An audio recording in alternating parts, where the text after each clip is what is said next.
నేను ఈ విధంగా ప్రతిరోజు నాతో పాటు నేను కొద్ది సమయాన్ని గడుపుతాను, ఆత్మ పరిశీలనని చేసుకుంటాను. ఎందుకంటే నా నమ్మకం ఏమిటంటే నా ప్రత్యర్థి మరెవరో కాదు, నేనేనని. అందుకే నేను స్వయంగా ప్రయత్నిస్తాను నన్ను శ్రేష్టంగా తయారు చేసుకోవటానికి. ప్రతిరోజు స్వయంగా చేసిన కర్మలను మననం చేసుకుంటాను. నిన్న నేను చేసిన మంచేమిటి చెడేమిటి అని. నిన్న తెలియక ఏదైనా తప్పు జరిగితే దాన్ని ఈరోజు ఎలా సరిదిద్దుకోవాలి. నేను ఏదైతే నిన్న శ్రేష్టమైంది చేశానో ఈ రోజు కూడా అదేవిధంగా శ్రేష్ఠ కర్మ చేయాలి. ఇలా ఈ ప్రక్రియలో స్వయంగా నేను ఒక శ్రేష్ఠ వ్యక్తిగా, ఒక శ్రేష్టమైన రాజుగా, ఒక శ్రేష్టమైన తండ్రిగా, కొడుగ్గా తయారవుతాను. ఒక శ్రేష్టమైన మనిషి ఈ ప్రకారంగానే మారతాడు.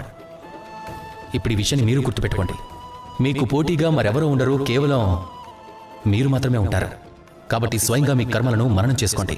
మీలో ఏదైనా లోపాలుంటే తీసేయండి, స్వయంగా సరిదిద్దుకోండి. ఈ మనసు ఎల్లప్పుడూ సంతోషంగా ఉంటుంది. అలాగే లక్ష్యాన్ని సాధించి చెప్తారు రాధాకృష్ణ.